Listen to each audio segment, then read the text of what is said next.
হাসিনা নাকি দেশে আসবেন। উনি আসলে শুধু নিজে না, প্রয়োজন মনে হয় মোদিকেও সাথে নিয়ে আসতে হইতে পারে। যেই পরিস্থিতি তৈরি হয়েছে, সাথে সাথে ওনার সাথে সাথে মোদিকেও পালাইতে হইতে পারে। হাসিনার আমলের যেই সিস্টেমটা ছিল, একই সিস্টেম বিদ্যমান রয়েছে। কেবলমাত্র হাসিনা বাংলাদেশে থাকার কথা ছিল, সে এখন ভারতে রয়েছে।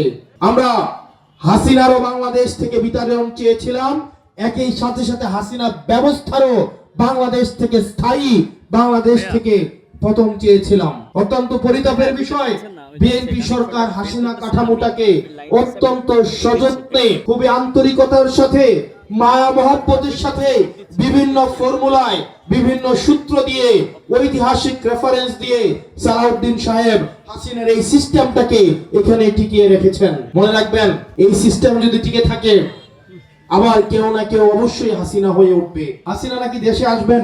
উনি যদি দেশেই আসতেন, উনার ছেলেকে উনি আমেরিকান নাগরিকত্ব নিয়ে রাখতেন না। উনার ছেলে হচ্ছেন আমেরিকান নাগরিক, উনার মেয়ে হচ্ছে কানাডিয়ান নাগরিক, উনার বোন হচ্ছে ব্রিটেনের নাগরিক, উনার বোনের ছেলে এবং মেয়ে হচ্ছে ব্রিটেনের নাগরিক। উনার আত্মীয় স্বজনের ধারে কাছেও কেউ বাংলাদেশের নাগরিক নেই। এবং যে পালাবো না বলে পালিয়ে যায়, সে আসি বলেও সে কখনো আসবে না। তবে আমরা চাই সে আসুক, অবশ্যই আসুক। কারণ মানুষের একটা আক্ষেপ আছে, এই ধরনের একটা ফ্যাসিস্টকে ফাঁসির দড়িতে ঝুলতে থাকার যে দৃশ্য, এই দৃশ্য দেখার বাংলাদেশের প্রত্যেকটা মানুষের আগ্রহ আছে। উনি যদি বাংলাদেশে বিদেশে বসে এইভাবে বাংলাদেশের পরিবেশকে অস্থিতিশীল করতে চায়, এবং আমরা দেখেছি উনি যেই দেশে যায় সেই দেশের পরিস্থিতি অস্থিতিশীল হয়।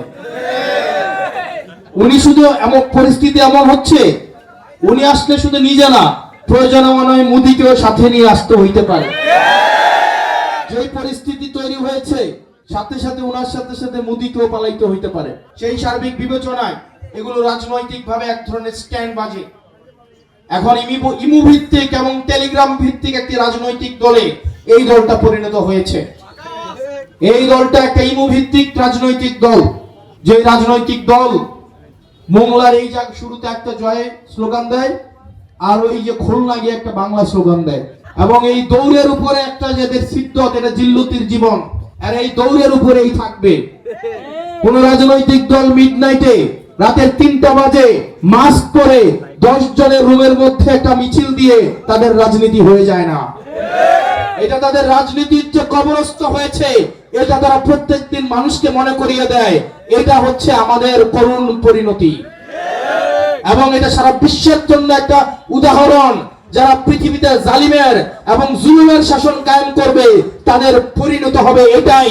রুমের মধ্যে 10 জন মাস্ক পরে ব্যানার লাগিয়ে টুনটা গলার টুনটা নিচে নামিয়ে একটা স্লোগান দিবে জয়, 10 মিনিট পরে দিবে বাংলা, এবং 1 মিনিটের মধ্যেই এই জায়গাটা ছেড়ে দিবে। এটা হচ্ছে তাদের পরিণতি।